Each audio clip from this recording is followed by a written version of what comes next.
Y voy a presentar a la doctora Leticia del Pilar Bilbao Chávez. La doctora es gastroenteróloga pediatra egresada del Centro Médico Nacional Siglo XXI. Ella actualmente es adscrita al Hospital de la Raza y tiene maestría en Ciencias de la Educación por la UVM. Bienvenida, doctora, muchas gracias.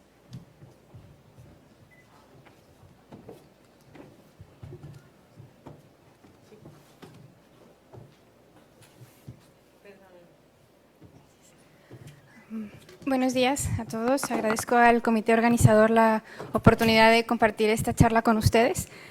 Y bueno, vamos a empezar con las actualidades en hepatitis autoinmune en pediatría, que como vamos a ver, en realidad no son tantas como pudiéramos pensar con las nuevas terapias biológicas. La hepatitis autoinmune, bueno, se define como una hepatopatía crónica que es caracterizada por necrosis e inflamación autoperpetuada, que se va a caracterizar por un incremento en las transaminasas, un incremento de gamma globulina sérica, presencia de autoanticuerpos y por histología una hepatitis de interfase. Afecta principalmente al género femenino, no tiene ninguna predilección por raza y es de distribución mundial. Y fue descrita por primera vez en 1950. A pesar de tantas décadas, todavía no sabemos cuál es su etiología. Se ha relacionado con algunos factores genéticos, pero todavía no podemos entender exactamente cuál es la fisiopatología de la hepatitis autoinmune y por eso ha resultado tan complicado de alguna manera su tratamiento. Entonces, intentando explicar la fisiopatología, déjenme ver. Bueno, tenemos una célula presentadora de antígenos, ¿verdad?, que va a presentar el autoantígeno por una molécula de histocompatibilidad tipo 2 al linfocito colaborador. Según las citocinas libres en el microambiente, este linfocito se va a diferenciar en un linfocito tipo 1 o un linfocito tipo 2. El linfocito tipo 1 va a su vez a secretar otras interleucinas y factor gamma, y esto va a activar al linfocito citotóxico, que va a hacer que se expresen en la membrana del hepatocito antígenos de histocompatibilidad tipo 1, tipo 2 con el autoanticuerpo, y entonces, bueno, se ocasiona el daño hepático.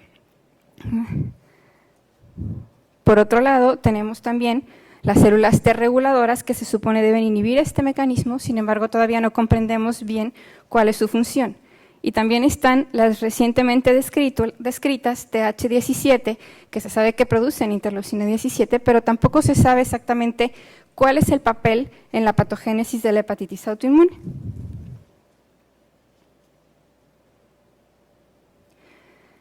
Y bueno, este estudio muestra, ¿verdad?, que lo que les mencionaba, ellos estudiaron la importancia de las células T reguladoras en los niños que tenían hepatitis autoinmune. Fueron 100 pacientes, 50 tenían hepatitis autoinmune y otro grupo de 50 pacientes con enfermedad crónica diferente de hepatitis autoinmune, y lo que encontraron fue que las células T son significativamente más altas en la hepatitis autoinmune que en otras patologías, y su presencia se asocia con mayor actividad e inflamación en la biopsia hepática, contrariamente a lo que hubiéramos esperado, porque se supone que son reguladoras y si hay más debería de haber menos inflamación, ¿no?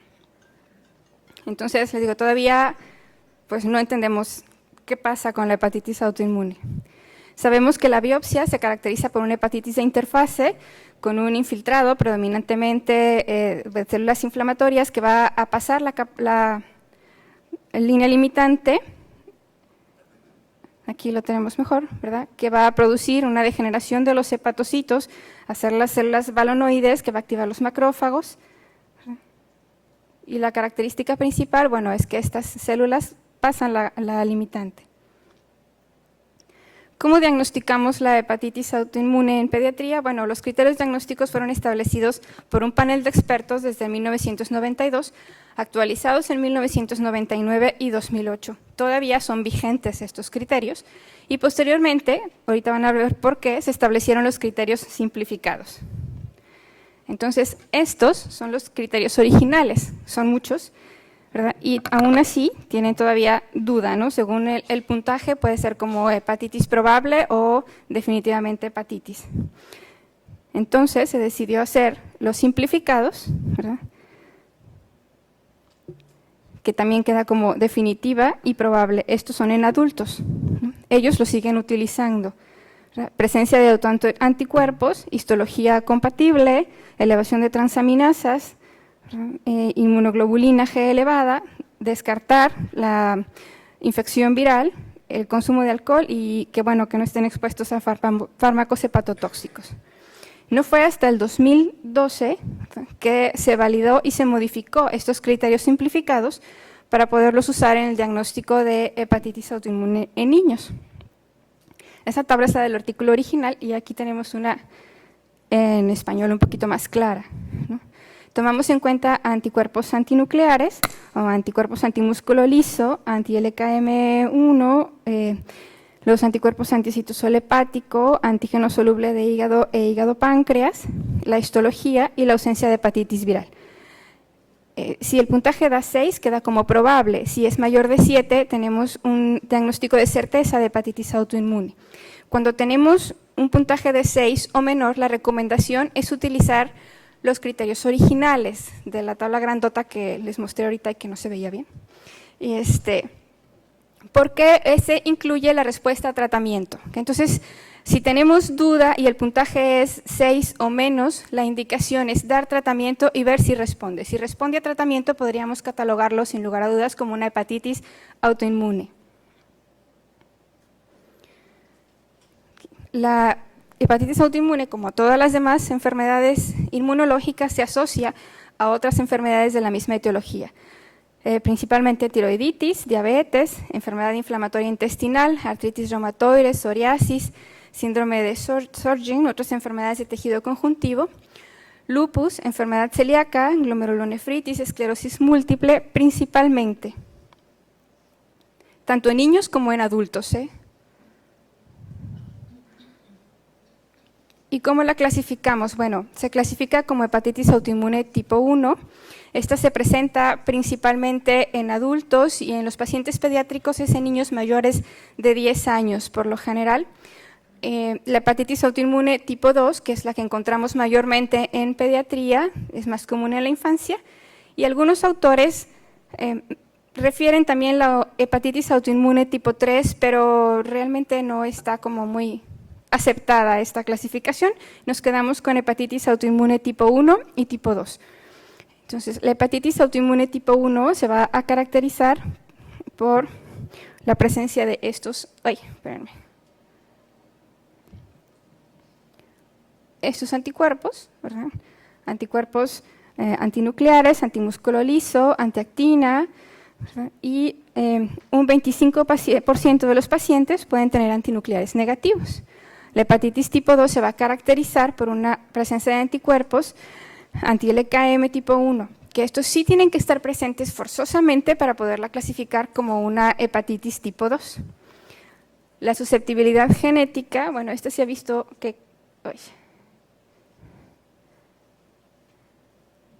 se asocia a estos HLA, ¿verdad? En los dos diferentes tipos. El porcentaje de presentación es mayor la hepatitis tipo 1, afortunadamente, y la hepatitis tipo 2 se presenta más o menos en un 15%. Como mencionaba, las dos tienen presencia en todo el mundo, sin preferencia de raza. La hepatitis tipo 1 se puede presentar en todas las edades, pero en pediatría habitualmente es en niños escolares o preadolescentes. Y la hepatitis autoinmune tipo 2 es la que tenemos más en la niñez y en adultos jóvenes. Ambas tienen predominancia por el sexo femenino y el fenotipo clínico es muy variable en las dos. Habitualmente es de mejor pronóstico la tipo 1 y la tipo 2 es de presentación más severa, sobre todo al inicio. Las características histopatológicas en el momento de la presentación también es variable. Puede tener pacientes que ya tengan incluso cirrosis al momento del diagnóstico, y la falla al tratamiento en la hepatitis tipo 1 es más rara y es más común en la hepatitis tipo 2. La recaída después de suspender el tratamiento en la hepatitis tipo 1 es variable, en la hepatitis tipo 2 es común, y la necesidad de terapia de mantenimiento a largo plazo, pues todos los pacientes con hepatitis autoinmune tipo 2 van a requerir terapia a largo plazo.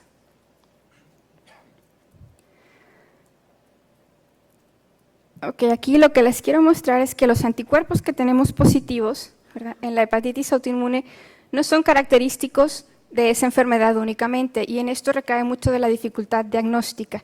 Pueden presentarse en toda una serie de enfermedades, ¿verdad?, hepáticas, y no son exclusivos de la hepatitis autoinmune. Por eso es muy importante tener una alta sospecha para el diagnóstico de la hepatitis autoinmune y siempre tomar biopsia a los pacientes.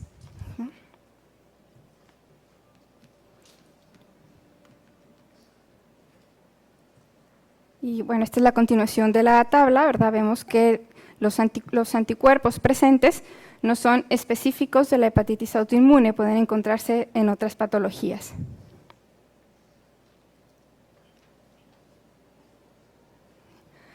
La presentación clínica, como mencionaba, es muy variable. Puede ser una falla hepática aguda o fulminante, afortunadamente solo es en un 3 o 6% de los pacientes. Puede ser una hepatitis aguda con características clínicas casi idénticas a una hepatitis viral, ¿verdad?, hasta en un 75% de los pacientes. Puede ser asintomático y únicamente detectarse de manera fortuita, incidental, una elevación de las transaminasas hasta en un 34%.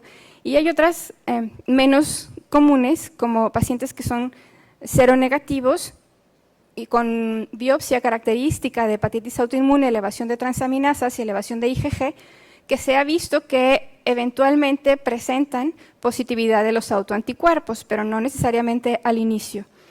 Pueden tener un patrón histológico atípico con necrosis y también puede presentarse en disfunción del injerto post-trasplante hepático.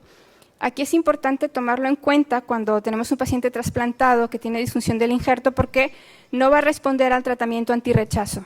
¿Okay? Siempre se debe de pensar en una hepatitis autoinmune porque el tratamiento es diferente y habitualmente es de novo, aunque también puede ser una recaída de hepatitis autoinmune en un paciente con hepatitis autoinmune previamente diagnosticada que evolucionó hacia cirrosis y requirió trasplante hepático. Y el síndrome de superposición de colangitis esclerosante con hepatitis autoinmune, que se presenta hasta en un 50% de los pacientes. ¿Sí? Estos van a tener, aparte de las características histológicas ya mencionadas, alteraciones biliares en la biopsia. Y en todos los pacientes que tengan alguna alteración biliar, debe de hacerse siempre un colangiograma. El tratamiento es básicamente el mismo que la hepatitis autoinmune, nada más que agregamos el ácido urso desoxicólico.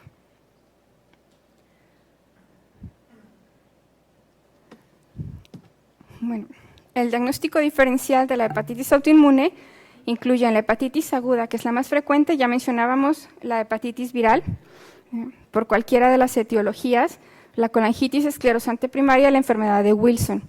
En la hepatitis que es fulminante o fallo agudo, igualmente la hepatitis viral y la enfermedad de Wilson.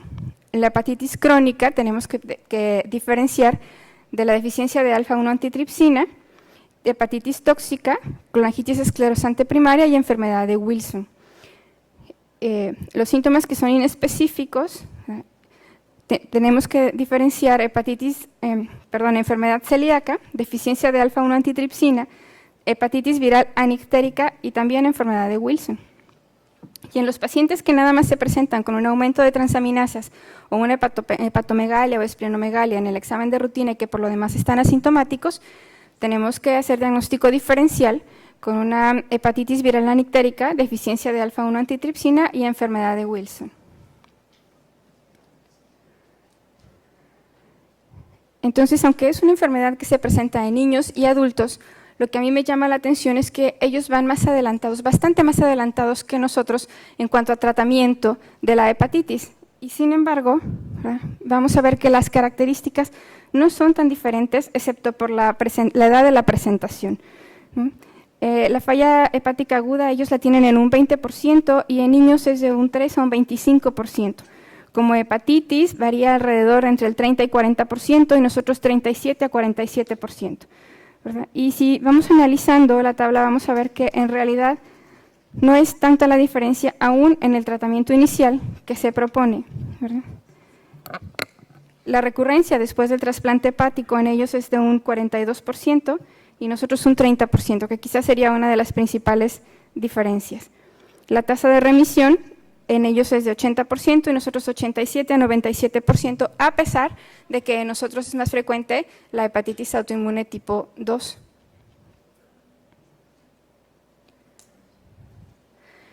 Bueno, en cuanto al tratamiento, ¿qué tenemos? Tratamos.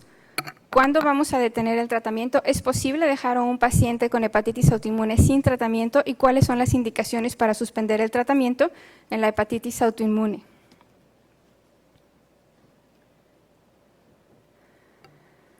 Las terapias actuales, ¿verdad?, incluyen los esteroides, que son prednisona y budesonida. La budesonida tiene menos efectos adversos que la prednisona, pero está contraindicada en pacientes con cirrosis hepática y se ha visto que en cuanto a la remisión a largo plazo, ninguna tiene ventaja sobre la otra. Aciatoprina, que forma parte de los fármacos utilizados de primera elección. Tenemos inhibidores de la calcineurina, como la ciclosporina y el tacrolimus, mofetil de micofenolato, que actúa sobre la síntesis de DNA, y el trasplante hepático, que afortunadamente solo requieren un 19% de los pacientes.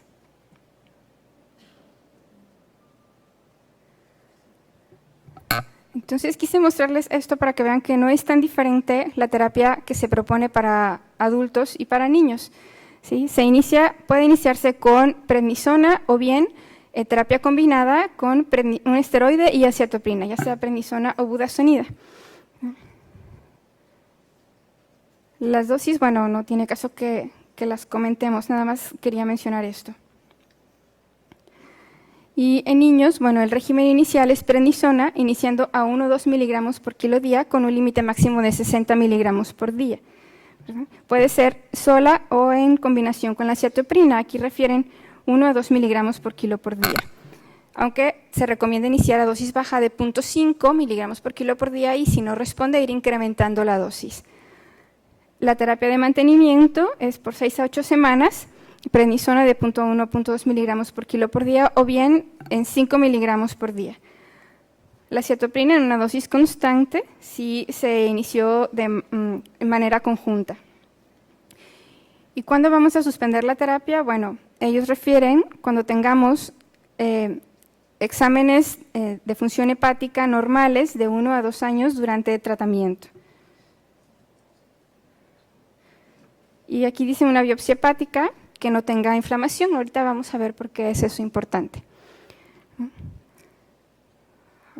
Esta revisión es del 2016 del Digestive Science Disease y ellos siguen recomendando como terapia de primera línea, ¿verdad?, los esteroides, la ciclosporina como una alternativa nada más en falla de tratamiento, el microfenolato como una combinación con prednisona, ¿verdad?, y se está viendo que emerge como terapia de primera línea, pero todavía no hay experiencia en niños con micofenolato. Rituximab y el sirolimus y el tacrolimus están indicados nada más como terapia de segunda línea y de salvamento en pacientes que no responden a la terapia inicial de hepatitis autoinmune.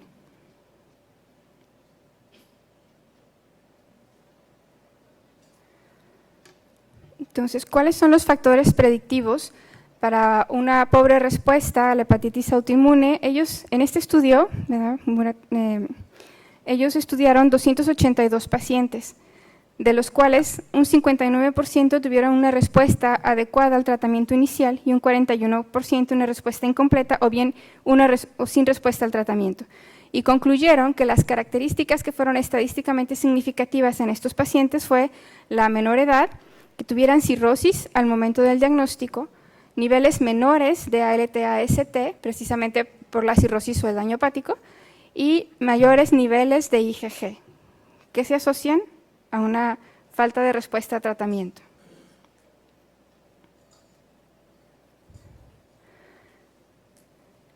Entonces, bueno, en esta revisión que se hizo también, publicada en el 2016 en Gut and Liver, hacen, bueno, un repaso de todo lo que ya mencionamos, ¿no? No han cambiado los criterios diagnósticos, no han cambiado los criterios histológicos y hacen hincapié en que la presentación clínica es tan diversa, ¿verdad?, que dificulta el diagnóstico y el tratamiento, y que la hepatitis autoinmune debe ser considerada como un diagnóstico diferencial en todos los pacientes que tengan una hepatitis aguda o crónica de causa indeterminada, incluyendo aquellos que tengan una disfunción del injerto después del trasplante hepático.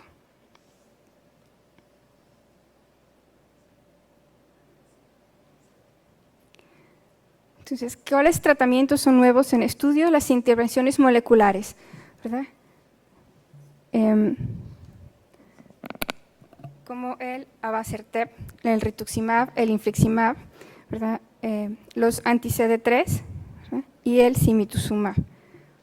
Todos estos se encuentran, bueno, el Infliximab se ha demostrado que es efectivo, ahorita vamos a ver otro artículo sobre eso, y el Rituximab también se ha demostrado que es efectivo. Sin embargo, los seguimientos de estos dos fármacos no se reportan más allá de 1 año. Entonces, todavía no sabemos qué implicaciones van a tener, ¿verdad?, como terapia a largo plazo en estos pacientes. Estos se encuentran todavía en fase de investigación, ¿verdad?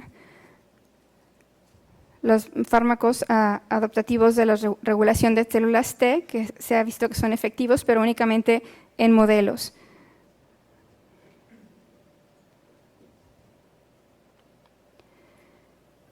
Y bueno, tenemos que el Infliximab en este estudio, ¿verdad?, trataron 11 pacientes que no respondieron a la terapia convencional.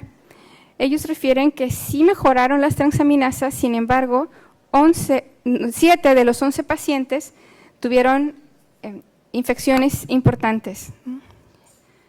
Entonces, como principal complicación, aun cuando haya una respuesta a tratamiento, tenemos las infecciones.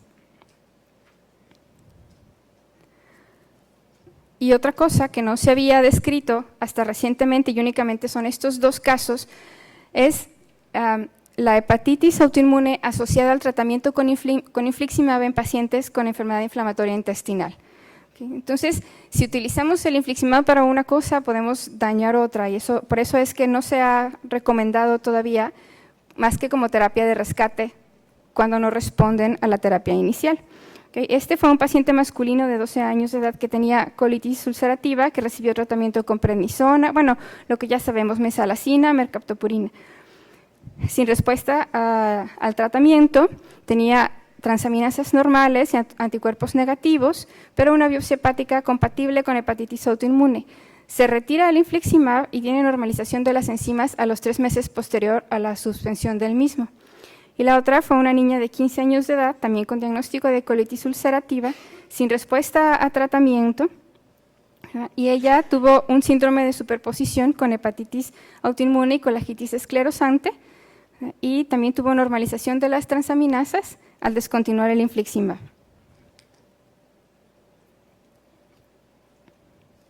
¿Qué hay del Rituximab? El Rituximab es un anticuerpo anti-CD20 que se utiliza en aquellos pacientes que no tienen respuesta a la terapia de primera línea.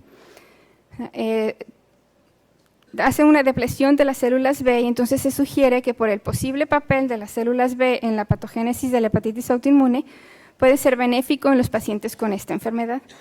Sin embargo, también se ha visto que aunque sí mejora, la hepatitis autoinmune exacerba o induce la colitis en modelos animales, y esto puede ser debido precisamente a la acción del Rituximab sobre las células B. Entonces, en aquellos pacientes que se indique el tratamiento con Rituximab, se debe vigilar la posibilidad de una enfermedad inflamatoria intestinal asociada.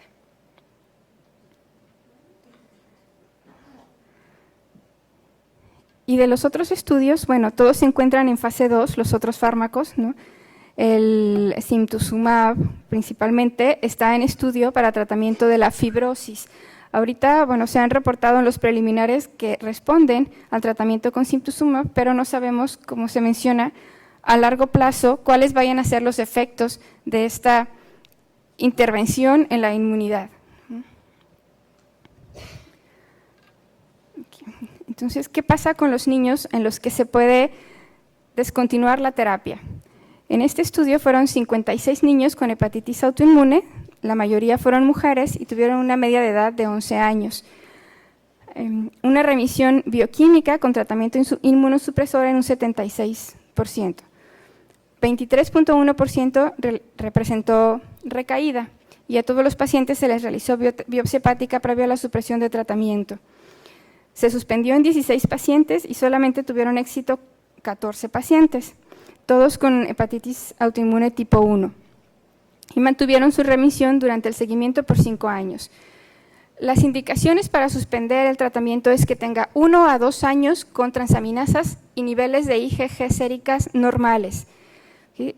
Autoanticuerpos negativos o discretamente positivos. Anteriormente se pensaba que con eso era suficiente y se podía suspender el tratamiento en estos pacientes después de 1 a 2 años, pero se ha visto que en aquellos que no tienen una biopsia normal previo a esto, hasta un 50% van a presentar recaída, por lo que ahora se sugiere realizar una biopsia hepática junto con los otros criterios, ¿verdad?, para tener mayores posibilidades de éxito, de no recaída, pues.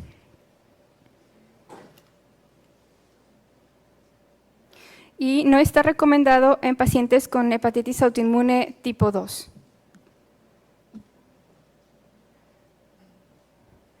Y bueno, por último, después de buscar y ver que realmente seguimos igual, ¿no? Terapia de mantenimiento ya conocida y fármacos de rescate que todavía no sabemos qué va a pasar con ellos a largo plazo, dije, bueno, buscaremos un trend topic en gastroenterología y veamos si hay algo relacionado con eso en la hepatitis autoinmune. Y pues no hay nada aún. No hay nada que relacione la microbiota con hepatitis autoinmune, como se ha relacionado con enfermedad inflamatoria intestinal y otras enfermedades celíacas y otras alteraciones inmunológicas. Pero no dudo que alguien lo esté estudiando por ahí, porque como ya vimos, la enfermedad hepatitis autoinmune se relaciona mucho con otras enfermedades inmunológicas. Bueno, y pues mi parte es todo. Muchas gracias.